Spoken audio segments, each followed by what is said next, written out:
अयोध्या के सादतगंज इलाके में जमीन का बेनामा अक्टूबर 2025 में हुआ था। इंडिया टीवी के पास इसके पेपर्स भी हैं। लव कुश के पड़ोसी से हमारे सहयोगी अभय पराशर ने बात की। उन्होंने क्या कुछ बताया, आपको सुनाते हैं।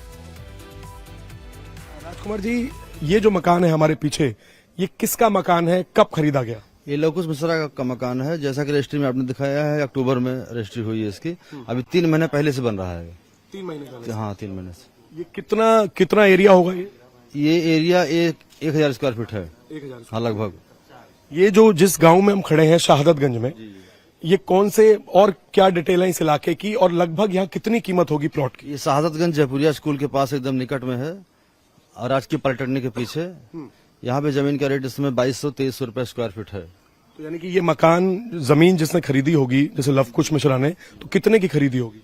20-22 लाख के आसपास रही होगी। 20-22 लाख? जी जी। और कंस्ट्रक्शन का काम यहाँ पर कब से चल रहा है? 3 महीने लगभग चल रहा है। हाँ, लगातार चल रहा था। कल भी काम चल रहा था। कल भी काम चल रहा है? जी जी। तो अब फिलहाल काम बंद है या अभी भी यहाँ पे काम चल रहा है? अभी आज तो कोई नहीं आया है। कोई नहीं आया? जी जी। तो लव कुश मिश्रा आता था यहाँ पर? जब से गिरफ्तारी हुई तब से नहीं आए। उसके पहले कंटिन्यू डेली आते थे। कंटिन्यू? जी जी। पत्नी भी आती थी? पत्नी तो कभी कभार आती थी, बाकी तो। अच्छा, जैसे आप बता रहे हैं कि लव कुश मिश्रा जो है वो, उसकी सैलरी बहुत कम थी, तो जब यहाँ पर आता था तो कैसे आता था? गाड़ियों से आते थे कैसे? नहीं, वो अपनी बाइक से आते थे और हम लोग जानकारी नहीं थी कहाँ काम करते हैं। ये था पता कि राम मंदिर में काम करते हैं, कि जब से आरोप लगा तब से पता चला कि गणनाम की ड्यूटी में लगी। कभी देखा जैसे रुतबा देखा हो यहाँ पर कोई? नहीं, रुतबा वगैरह नहीं, बाइक से जाते थे। सर, यहाँ काम चल रहा, ठेके दिए थे। कभी कभार दूसरे तीसरे आते थे वो, और उनके पिताजी भी आते थे और भी जो उनके घर वाले थे। जी। चंदा चोरी की जांच अब बैंकों तक भी पहुंच गई है। अयोध्या पुलिस अब एसबीआई, बैंक ऑफ बड़ौदा और कैनरा बैंक के मैनेजर को भी नोटिस दिया है। अयोध्या पुलिस एसबीआई बैंक के 2 कैशियर रत्नेश और गगनदीप से पूछताछ के लिए नोटिस दिया गया है। बताया जा रहा है कि एसबीआई ने इन दोनों कैशियर को ही चंदा की गिनती की जिम्मेदारी दी थी और इन दोनों के अंडर में ही अनुकल्प, लवकुश, रमाशंकर, करुणेश जैसे 6 संविदा कर्मी थे। जेल में बंद 8 आरोपियों के खाते खंगालने के लिए बैंक पहुंची है पुलिस। अयोध्या पुलिस के 2 पुलिसकर्मियों ने सादे कपड़ों में एसबीआई, राम मंदिर ट्रस्ट और आरोपियों के खातों की जानकारी मांगी है। सूत्रों के मुताबिक पुलिस राम मंदिर ट्रस्ट के लॉकर्स की भी जांच कर सकती है।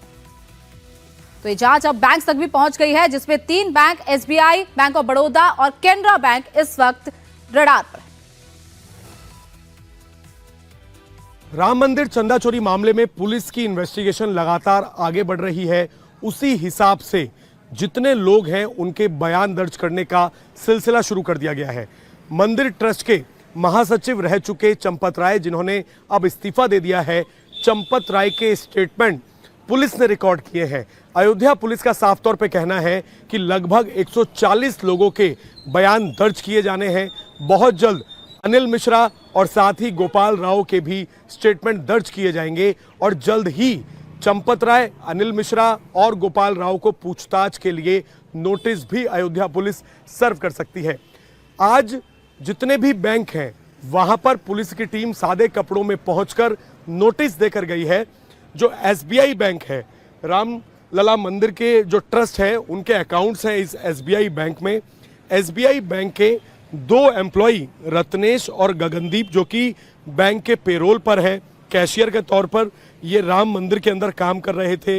इनकी भूमिका भी संदिग्ध पाई गई है, क्योंकि जो 6 लोग जो आउटसोर्स कैशियर थे, जिसमें अनुकल्प, लवकुश, अविनाश शुक्ला, करुणेश, रमाशंकर जो है, ये सभी इन्हीं दोनों बैंक के एम्प्लॉय के अंडर में काम करते थे और साथ में नोट गिनने का काम करते थे। आज सादे कपड़ों में चौकी के, जो कि यहाँ की चौकी है, वहाँ के 2 पुलिसकर्मी यहाँ पर पहुंचे और बैंक को एक नोटिस ये देकर गए हैं कि ट्रस्ट से जुड़े जो भी बैंक खाते हैं, जो जितने आरोपी अब तक अरेस्ट हुए हैं, उनके जितने बैंक खाते हैं, उनकी डिटेल्स पुलिस को सौंपी जाए।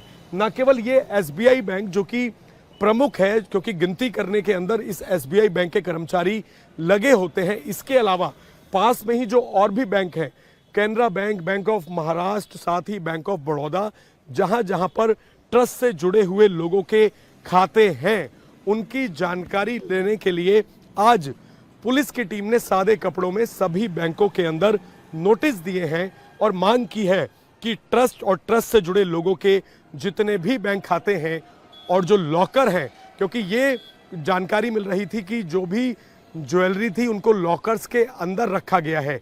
इन सभी की जानकारी अपनी जांच को आगे बढ़ाने के लिए आज अयोध्या पुलिस ने ये जुटाने की कोशिश की है। सबसे पहले सभी 8 आरोपियों के घर पे कल रेड्स की गई और आज बैंक के कर्मचारियों से जानकारी हासिल करने के लिए पुलिस ने स्टेट बैंक ऑफ इंडिया और इसके अलावा जो बाकी के बैंक हैं वहां पर नोटिस सर्व किए हैं।